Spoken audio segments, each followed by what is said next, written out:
Perry, glad to have you.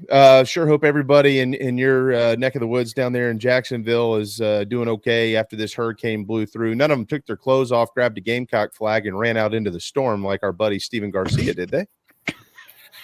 Not that I know of, but that doesn't shock me one bit. He was also driving around in his Humvee yesterday, asking people if they needed to be picked up.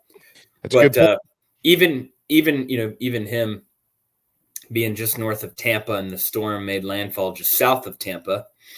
Really not a ton of damage. I mean, your classic trees and things like that. And I'm sure some trees fell through some homes, which is awful, much like Helene up here. But all in all, I think Tropicana Field got the worst of the storm. I don't know if you guys saw that, but it blew the roof off. Yeah. And I did. And you know what? It made probably about time, to be honest. Yeah, exactly. It made it such a better ballpark. You know, the atmosphere is going to be incredible moving forward. Yeah.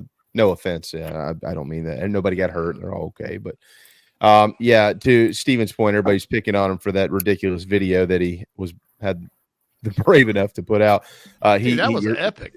He did drive around and ask people, "Do you need help?" That's Steven for you. He's got a heart of gold, and he just likes to take his clothes off and run around. All right. Speaking of running around, Perry, Carolina is hoping to do so against Alabama's defense this weekend. Naturally, Alabama decided to run up to Nashville and lose to Vanderbilt, so they'd be an angry bunch of Hornets before this matchup. Let's start with the obvious here. Carolina's offense last weekend was really awful, and they got to figure out a way to score points this weekend. So what'd you see? Yeah, I don't think we ever really got into a rhythm. We didn't get into a flow of the game.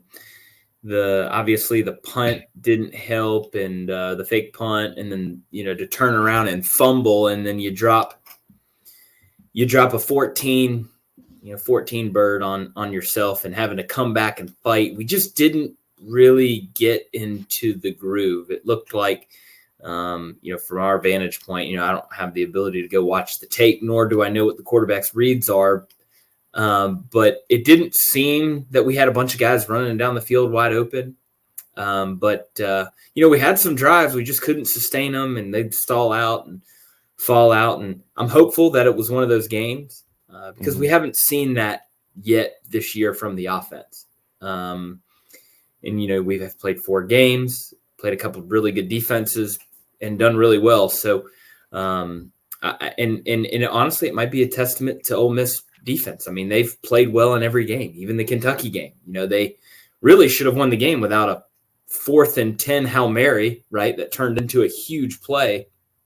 They win that ball game as well. So I'm not sure if it's as much our offense as it was Ole Miss defense, but they played well. That you could tell Ole Miss was ready to try and make a statement. I can tell you the defense that we play Saturday is not anywhere as good as the defense that we played last week. Really? I don't think Alabama is built nearly as talented as Ole Miss. I think they probably got some cats in the secondary to run around and some individuals here and there, but collectively they got exposed, man. They got exposed with that dual threat zone read type option offense. And, they didn't really have an answer for Diego, and Lenoris is a better athlete than Diego. That kid's a hell of a football player though. But I like our chances to be much more productive in Tuscaloosa than we were last week. All right, so Lenoris obviously comes back from being out in the Akron game, going down in the LSU game, and then was out for the Akron game. Comes back last week, starts. They had the plan to play both quarterbacks, and then the fumble happened with Robbie, and we never saw him again that I can remember. It times, and look, this was brought up on our show last week. I think Pat brought it up, and Steven, is this offense, if they get down, are they good enough to be able to come back? Obviously last weekend that wasn't the case for a magnitude of reasons. But I do think that the question, and I think it's a legitimate question, it's a testament to Lenore Sellers. I know you're a huge fan of Lenore Sellers and what type of football player he is. One of the questions that's out there is he being given enough rope to go be Lenore Sellers? How would you respond to something like that? Well, he's got a sprained ankle. So first off, I don't know how much and what that entirely means. I mean, he's a freshman quarterback getting ready to play his 6th game, or I guess technically his 5th game in college. So are they looking for him to run around and do Lamar Jackson type stuff? Are they looking for him to run around and chunk the ball down the field? I don't know exactly what that means. Mm-hmm. I think that I think Ole Miss just had guys in the right position and seemed to be a little bit of, a little overwhelmed personally. But, I'll be intrigued to see what that looks like. And, I think if he gets back and is healthy, I think we'll see a few more quarterback runs against the better defenses. Because, as we've talked about, it's going to force teams to play 11 on 11. And I know a lot of teams don't want to do that.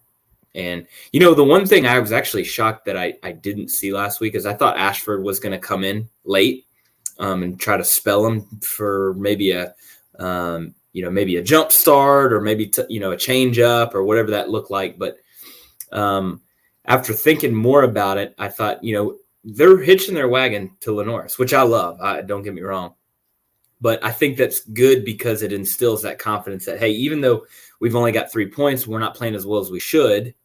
You're our guy, and we're riding with you through start to finish, whether we score 30 points or 3 points. But yeah, as far as letting Lenoris be Lenoris, we probably need to focus more on getting him comfortable into the game to execute the plays that are called instead of, just letting him just be the better athlete on the field. Because the reality is that he's not going to be the best athlete on the field Saturday. He wasn't this past Saturday. And, as we play in the games in these conference games, he's not going to be. And that doesn't mean he's a bad athlete. These guys that they're competing against on the defensive side of the ball, they're freaks, man. They are taller, bigger, stronger, faster, even than somebody who might be the biggest, tallest, strongest, fastest quarterback in the conference, right? It's hard, and he's young, and he's getting his feet wet. And, I mean, you go from Ole Miss to Bama to Oklahoma. Is why he came here. That's a good point. That's a selling point for Shane Beamer. You get to play in games like these. Let's talk about the offensive line. I felt it seemed at times last week, these same guys have started. Perry, I don't even know how long it's been since his 5 straight games where the same 5 guys have trotted out there like they did last week. So that's a good sign. That means that everybody's healthy. Do you feel like they have made the progress through 5 games that they should or shouldn't have? How would you dissect what they've done now after 20 quarters of football? Yeah, well, first I'd probably say they went 4 steps forward and 1 back after last week. Okay. But the progress, honestly, and going even back to what I said last week, I still think Coach Loggains is still doing a really, really good job. I know last week, unfortunately, wasn't the result we wanted, but the way we started against ODU, then took the step up versus Kentucky, and then obviously the LSU showing was fantastic, and then backup quarterback against Akron, and that was fantastic. It was just like we were really seeming like we were kind of hitting our stride. And it's funny how you play one defense that kind of has the answers for the plan that you put in place, and it is damn near impossible to get out of your own way. And I know we were at home, but having a freshman quarterback try to pull you out of that rut is incredibly difficult. So, I think I really do believe that the progress has been positive. Last week wasn't, but you guys have heard me talk JB now for years. I don't get really high with big wins, and I do not get low with losses. I mean, it is a long season. You have to look at the body as a whole. So if I look at the first 5 games and not be fixated on what took place 5 days ago, I look at it and say, hey, we're progressing. We have receivers that we know can step up and play. we have some running backs that can do what they're supposed to. I think the pass pro's been fine. I still think that there are a couple areas where the quarterback could help himself as far as not finding the guy down the field, right? Instead of, trying to get out of the pocket and going backwards and around, climb the pocket, hit a gap, and in between one of the defensive of linemen. And if you only get a yard or a negative 1 yard gain, it's a hell of a lot better than a negative 8 yard loss, right? So just learning that. And then the ball security, I still think, when pressure gets down and somebody's got him, he's getting his hands separated from the football, trying to, or putting the ball on the ground and trying to move around. It's a lot from a ball security standpoint, but that's just being young. And in high school, you break that tackle and your arms all over the place. You settle in, throw a dart, right? And it looks really cool for a highlight film, but at this level, playing smart. But I mean, I wouldn't say that he's played dumb, especially as a freshman, from a quarterback standpoint. But I personally think that the questions that I had going into game one have been answered. Now it's, can we take what we've done and build on it? Like I've said, I don't think that this Alabama defense is all that. I think that they've been exposed in a lot of the games they've played in. I mean, honestly, going back to the second half against Georgia, you look at the way Vanderbilt exposed them. That there's an issue there. Now, their offense versus our defense, that's going to be an absolute dogfight too. But sleepy 11 a.m. game, very, very sleepy, and you gotta take that into consideration. Their crowd, we've all been to noon games. They're not the same as 8 o'clock kick, and it's not that Alabama's not expecting us to come in and play well, but this is not Auburn. This is not Georgia, right? So I don't think that the fans are going to be as locked in, which is only going to help our offense. Perry, I've got two for you, time permitting. Yeah. This is not being contrarian, because I've agreed with a lot of the things you've said about certain games. In fact, I've been one of the people that's pointed out the Kentucky game, 2 wide receivers are wide open based on the play that was called. That's not a Dowell Loggains issue. The game last week, they call basically a wheel route. Receiver goes left to right. He's wide open down the field. It's a walk-in. Lenoris overthrows him for whatever reason. The ball's not even close. Yeah. So I'm not one of these that subscribes to everything's great talent-wise and everything's – it's all on the OC. If we had a better OC, then this offense would be humming. It'd be one of the best. However, I don't think it was a great game for Dowell or anybody Saturday. No. And I think you could understand, as someone who's actually called plays and coached, where a lot of people look at this offense and they say, are we really maximizing what we have? Can the play calling be better? And you've heard all the criticisms, some fair, some unfair. So I just want to get your take, because I'm sure a lot of people raise their eyebrows when you said what you said about Dowell. Just if you can go into greater detail about what you think he's doing well and what you think might be an issue that can be fixed going forward. Yeah, okay. So here's a prime example, okay? You guys know, never talk poorly about players, things they have done as errors or whatever. But you're going to have a lot of idiots that listen to your show and idiots in the comment section that just barfing up just stupidity, okay?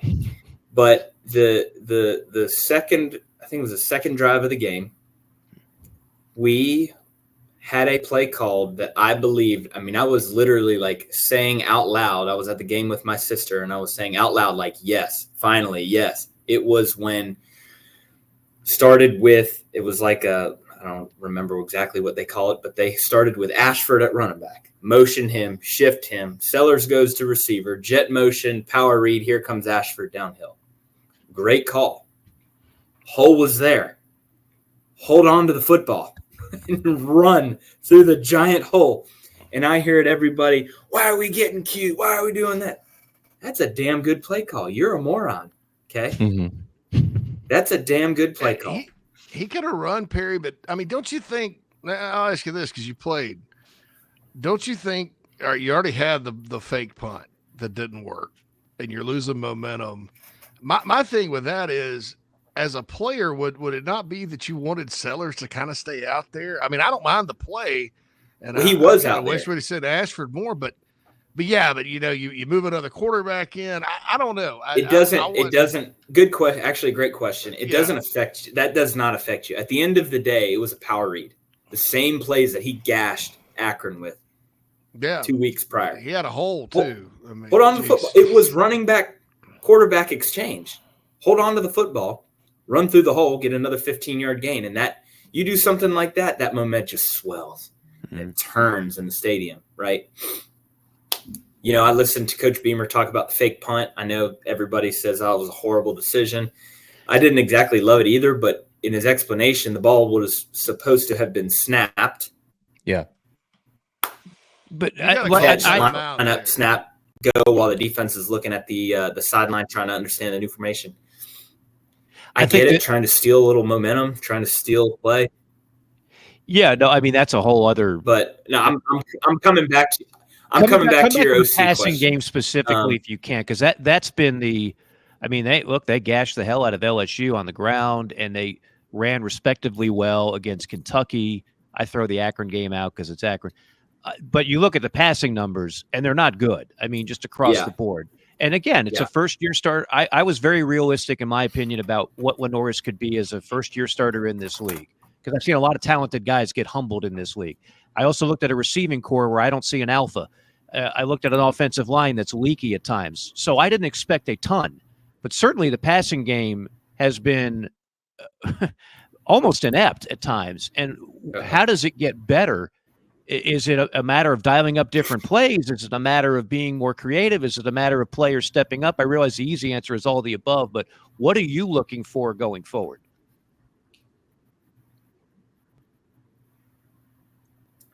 Yeah, I think going back to last week's game, I think the plays took way too long to develop. I think maybe not so much of the concepts, but just like the development of the play action to the motion to the move to the route concept. It just seemed really, really long and slow to where it wasn't like Lenoris wasn't taking a 3, hitch, ball was gone, right? It just seemed that it was a long developing pass play where 10 and a curl route, 12 back to 10, where you're holding a backer in the middle, hitch, turn your eyes, and bam, drilling a curl route on the hash mark, right? So stuff like that I think helps. But yeah, I think they are safeguarding the pass game a little bit. I know like last week I'm looking at stats, 32 attempts, but they're not a ton of vertical passes. Deep balls, shot plays, and they may not have faith in that guy to go and get that deep ball. But I would like to see more in rhythm throws that are, 1-2. It's either hitch, turn, ball, or hitch, turn, check down, right? Something that gets them into that rhythm and into that routine and flow of the game. And they really have. There was a lot of stuff like dig routes against Kentucky and LSU that were 1, 2, 3. His eyes came back, bam, ball was gone.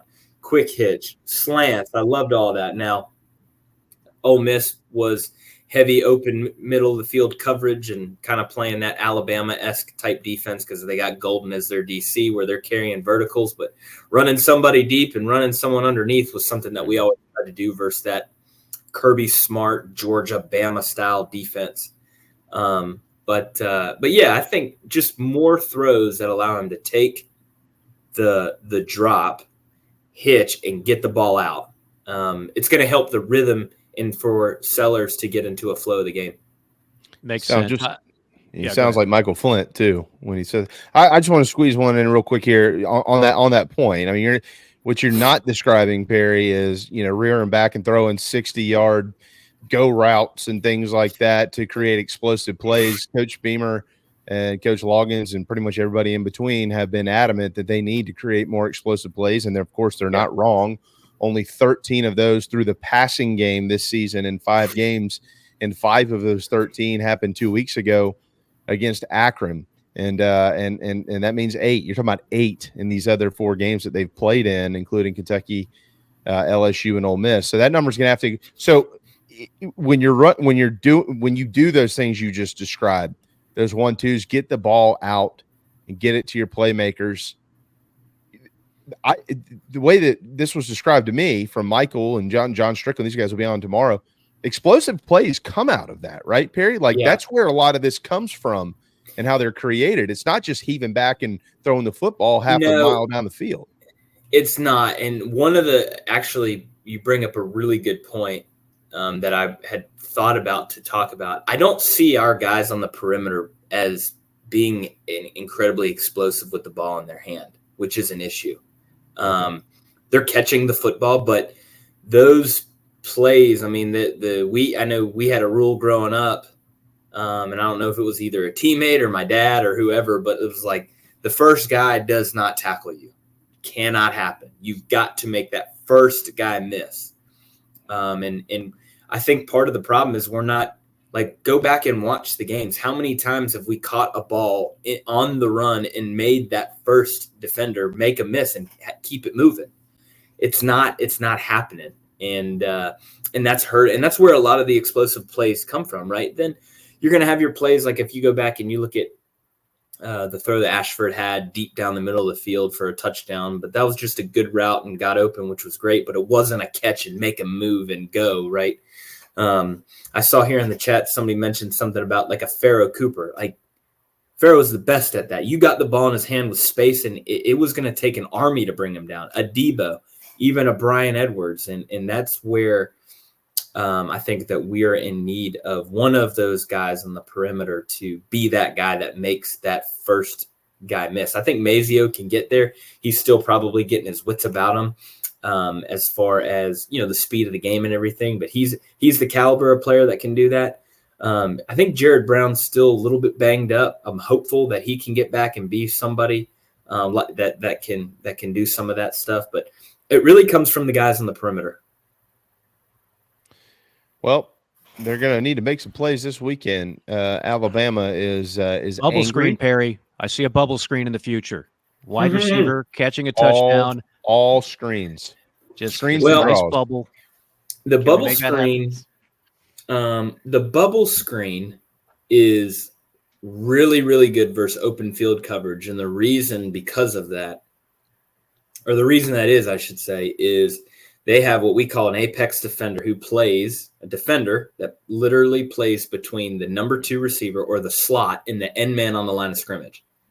Well, when you have somebody splitting the difference, they don't have someone head up on the number 2 receiver, and you can't throw bubble screens versus a press corner. If you either want to throw an interception for a touchdown or get him killed, you throw a bubble screen with a press corner.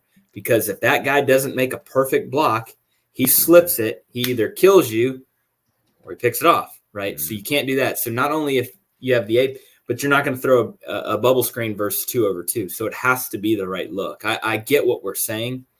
The quick throws, I love the little slip routes, we called them shoot routes that the tight ends are running, where you kind of showing that inside zone, disengage on the fake and throw it to the flat and get Simon with a full head of steam running down the side.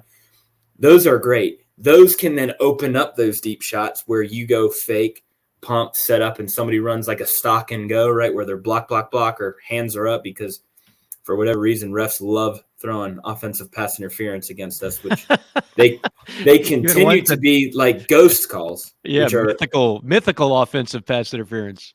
But where you show like you're kind of blocking for that little flat route, and they block and then slip and gone, and you pump that flat set, and now you're throwing that deep ball down the field. Things like that you can really open up to create, like we're talking about, those explosive plays. But you got to have the right look versus bubble screens, because you don't want to just do them, because just as easy of a completion as those plays are, they are just as horrific if run wrong. So, right. What type of game do they need to be in to win it this weekend, Perry? I really think if they can find a way, which is no small task, I think that if we can find a way to get to 31, 35 points, we can win the game.